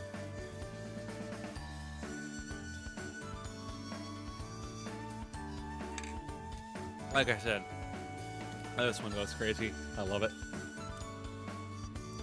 The implications of this are mind-boggling. Obviously, in the case of a human body, we have far more than one DNA molecule to consider. We have untold trillions of them in a very highly structured arrangement. They'll usually sprinkle some science in. Some like basic science to make their claims more legitimate. It's pretty common. We have bone DNA, organ DNA, blood DNA, muscle DNA, tendon DNA. Yeah, we have DNA everywhere. So just by simple extension of Guriev's experiment, it is very likely that our entire body must have an energetic light body duplicate. That's what they basically mean, the light duplicate. This fits in perfectly with that Friedrich, Gershwin, Burr, and Becker all theorized and observed. There is an information field that tells our cells what to do and where to do it. Once we add Guriev's discovery in, we find out that perhaps the most important thing the DNA molecule does is store light, both in our physical body and in our energetic duplicate body as well. Physically light, and then our duplicate body as well. My God. However, it does fit in very nicely with what we've been calling the source field. On a biological level, it appears that we have an energetic duplicate. Our DNA is somehow interfacing with an energy field that has remained largely unknown to Western scientists, and which leaves behind a phantom that can easily be measured. You know, easily. You have like a tape recorder or something like that. Yeah, you can just easily measure that shit. Everyone knows about it. You know, it's like common knowledge. It's like a perfect hologram of your physical body, which is correct down to the tiniest cell. In 1907, as published in the American Medicine Journal, Dr. Duncan McDougall found that patients suddenly lost a little over 1 ounce of weight directly after their physical death. That reminds me of like The Weight of the Soul, that old classic. In these studies, the patients were kept on beds within a metallic basin that would catch any bodily fluids. The air they exhaled from their lungs upon death did not weigh anywhere near 1 ounce, nonetheless. The weight loss remained consistent in every case. In 1975, Dr. Heward Carrington and associates found that the average person would lose 2¼ ounces of weight while they're having an out-of-body experience. When they return to the body, their missing mass immediately returned. It appears there's an energetic component of our bodies that may be withdrawing from each and every cell and projecting other locations, either at death when remote viewing, or when having an out-of-body experience. Dun dun dun. This shit's great. Oh god. Remote viewing is its own like brand of like kooky. Because people have like apparently remote viewed like Mars and it was like fully settled. They had like a war or some shit. And they came here. There was some like interesting predictions with like remote viewing when it came to like in the Cold War, people took it seriously. There's some interesting stuff happened there, I'll give it that. Mainly complete bullshit though. At least I think. It's hard to imagine that has any relevance to reality. It's essentially, I made it up in a dream, and it happened to be right. I feel like more it's relying on human intuition than anything else. And human intuition is actually pretty fucking scarily good.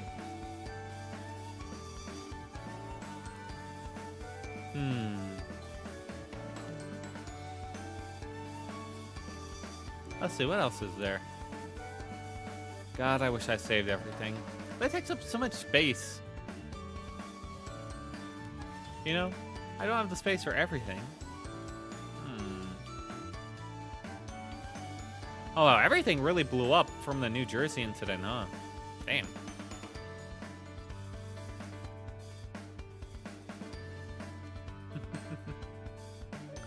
Oh, I could guess I showed some videos. There's some good ones. Some interesting ones.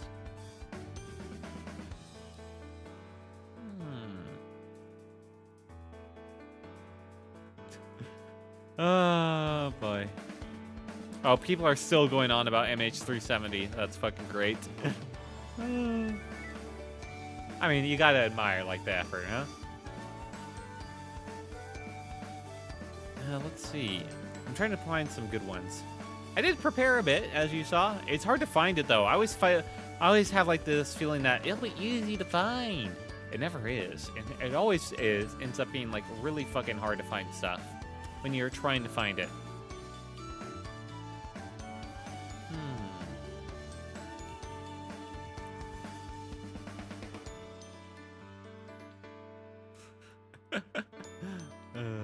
God.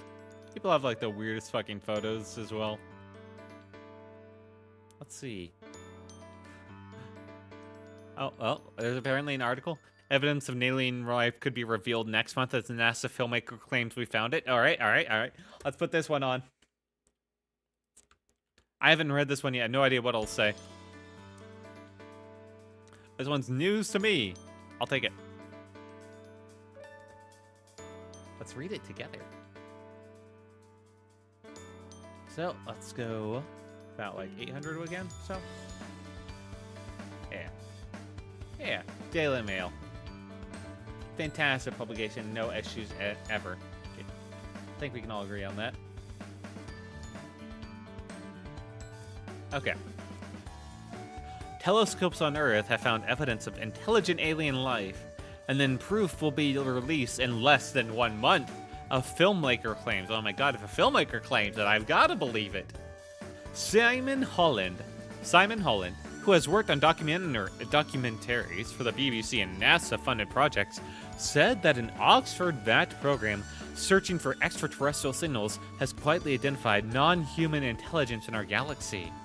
The signal, a 5-hour-long burst of radio waves, appeared to be from a region around Proxima Centauri, star 4.2 light-years away from Earth.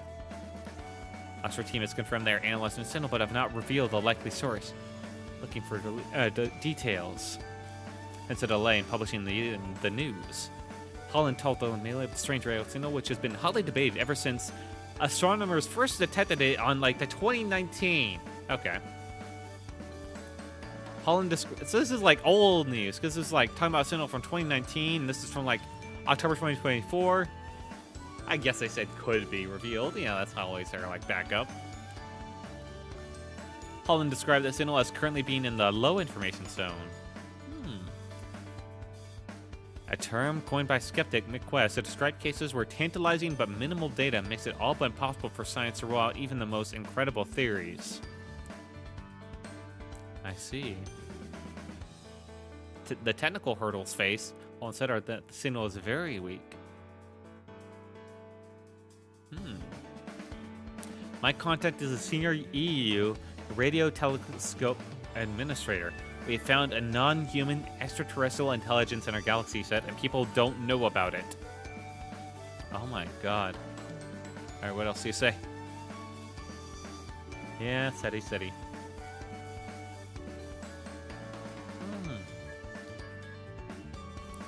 According to Holland, Breakthrough Listen on the cusp of confirming that its prime candidate for a message from an extraterrestrial civilization, BLC-1, is the real thing.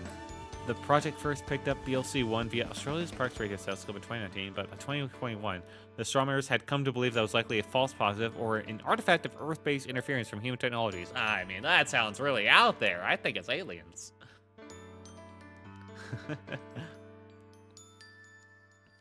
In short, although BLC-1 appeared to originate from a world orbiting the star Proxima Centauri, the team noted other Earth-based signals that it closely resembled. But Holland said that Breakthrough Listen might be changing its tune. The signal, instead of being the giant buzz of everything in the universe that we hear through all radio telescopes, was a narrow electromagnetic spectrum, he explained. It's a single-point source, he emphasized. Meaning that he has been told the signal is unlikely to be local or noise from deep space. They found the evidence of non-human technological signature, he said. Holland, a popular science educator known as Professor Simon on YouTube. I mean, that's frustrating to be a YouTuber. Has had a long career producing films for BBC, Smithsonian, and PBS. Yeah, pick up. Holland said that he believes from his conversations with insiders and his own analysis that Breakthrough Listen is now in a race against time to beat Chinese government researchers to publication with their earth-shattering findings. Yeah, that's also a common thread. Like, China's apparently like really deep into aliens as well, where they are researching technology, might even be ahead of us. The Chinese might be piping them the post. It's the largest telescope in the world since Arecibo.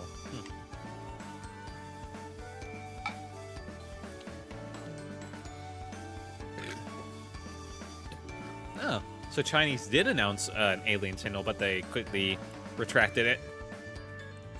But they never clarified the retraction. And they never clarified whether it was the same BLC-1 signal. That's interesting.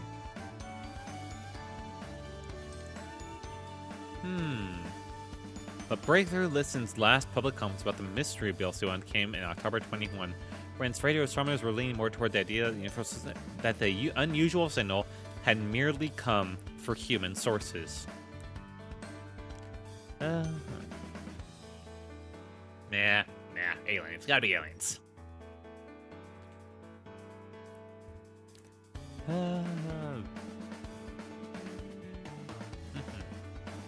The original signal found by Shane Smith, an intern, is not obviously detected, and the telescope is pointed away from Proxima Centauri. Okay. So that means it's less likely to be noise from Earth, I guess.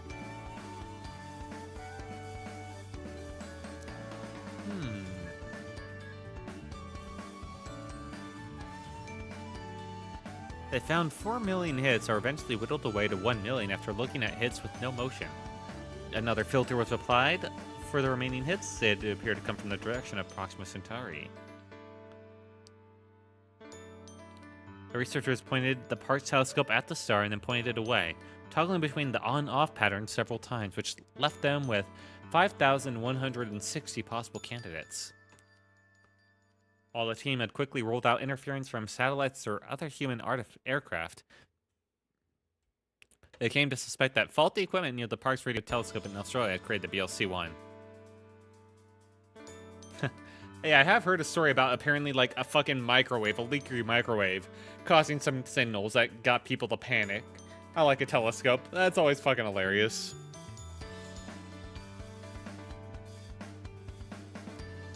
When Dr. Seek and their colleagues revisited the signal, they discovered that an automated sorting program among the filters had previously ignored several lookalike signals that resembled BLC-1, but emitted at other frequencies. Yep, so they think it's from, yeah, it's just noise.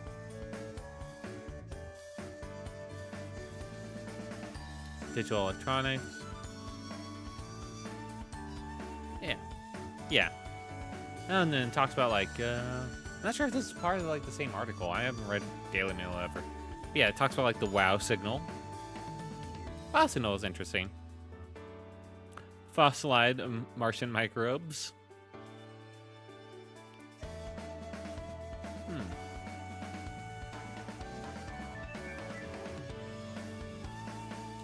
I see.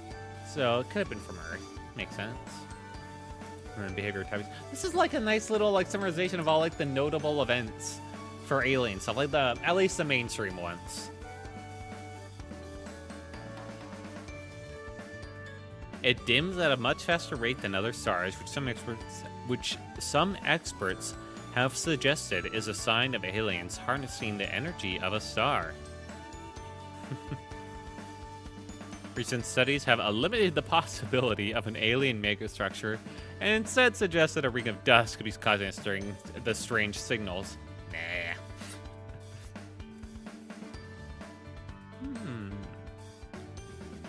Exoplanets within Goldilocks zones. That's always interesting, but they're always so far away. It makes it feel like it's always kind of just like, why even bother looking until we develop like faster and light travel.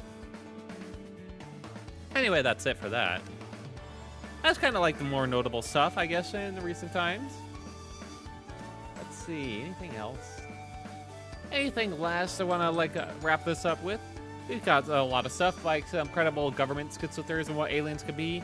So like racing alien schizo theories. I didn't go into like any like on the ground videos of the New Jersey. I'm pretty sure you can just look those up. A lot of them are just obvious drones. A lot of them are aircraft, and a lot of them are actually kind of weird, but it could be anything. That's the fun of it. The fun of it is you genuinely never know. That's what I like. Let's see.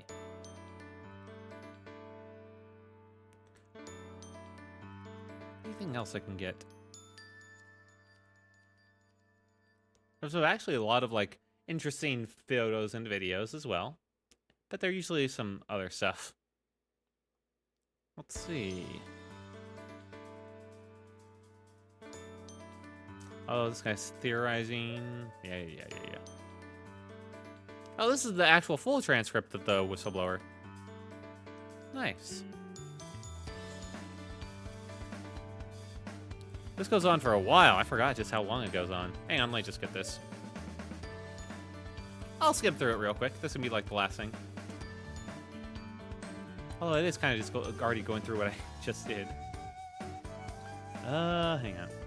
Anything else I want to go through real quick? Or do I want to end on this?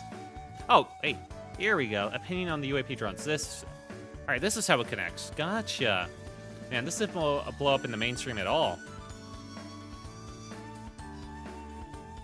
Here we go. Let me get rid of that crap. Nope, not that one. It's pretty close, but I can bump it down to like, oh, there we go. Oh no, I see, that's just how it is. Right, okay. Anything else cut off? No, okay. Let's see, first time I'm seeing this as well. So how is it connected? In case I did not make it my decision point or on to the Mexico border, I'm sending this now. Please do not release this until the 1st of Jan and keep my identity private until then. First off, I am not under duress or hostile influence or control. My first car was a 2006 Black Ford Mustang V6 for verification. That doesn't verify anything, but thank you, I guess. What we have been seeing with drones is the operational use of gravitic propulsion systems powered aircraft by, most recently, China in the East Coast, but throughout history, the US.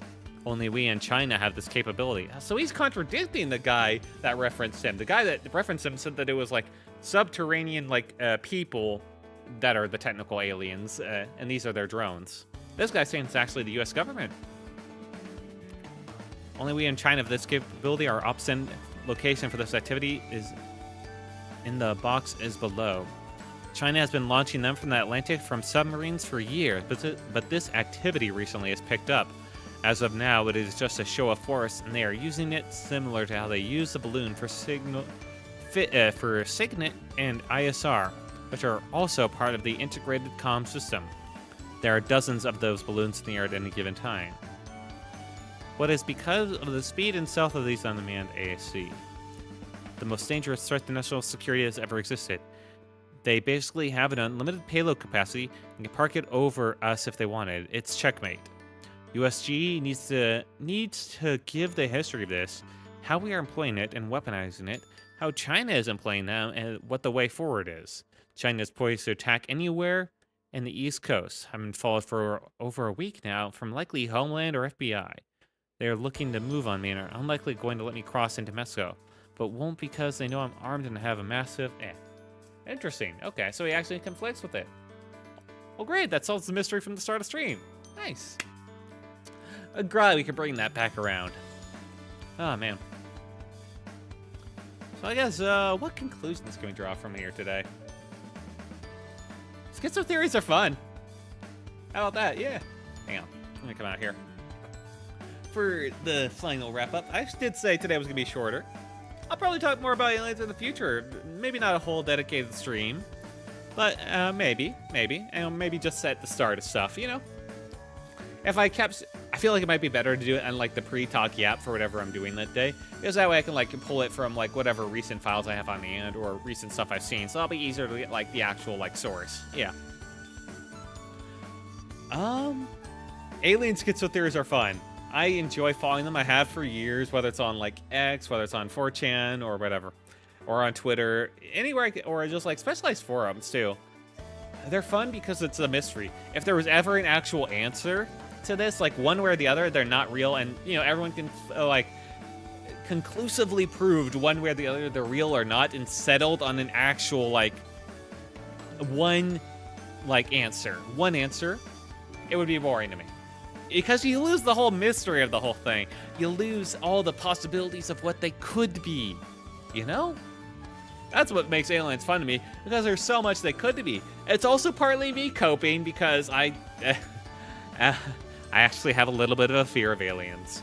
When it comes to games or media and all that, when I see like alien abductions and they're used for horror, like gray aliens, not just like generic anything like 40K or Alien like versus Predator or stuff like that.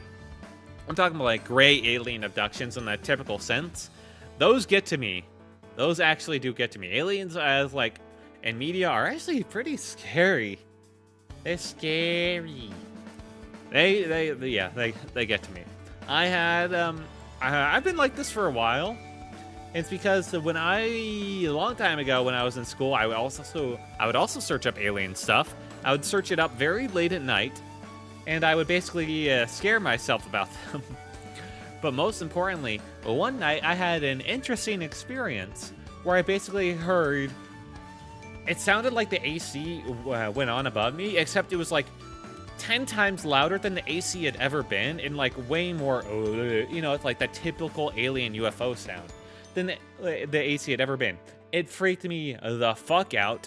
I dived into my bed. It lasted for like a good hour or so before it just suddenly stopped. So yeah, interesting things had happened in that house. There was a couple of incidents about like some like ghostly incidents, some weird noises and all that stuff. That house, or maybe just that town or that place in general where I lived, I think that place had something strange going on. either like spiritual or supernatural or just fucking aliens or government shit going down. Something was weird in that place. Something was very weird.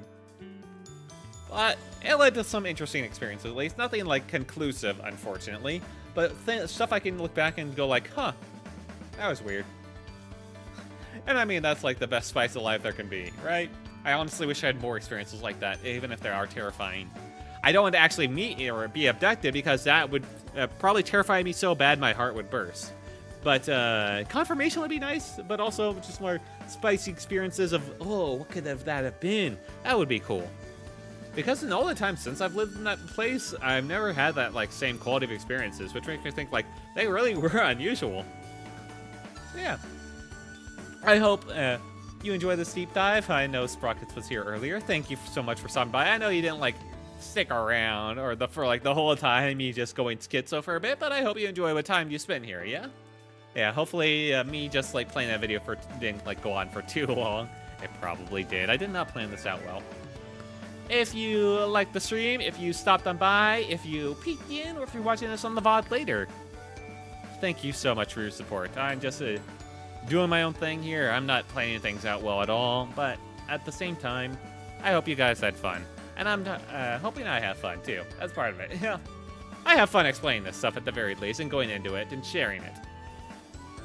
Hopefully you found it interesting too. So, I guess this will make this adieu. Bye-bye. Have a good night. Sleep tight. Don't let the aliens abduct you. Bye. Bye.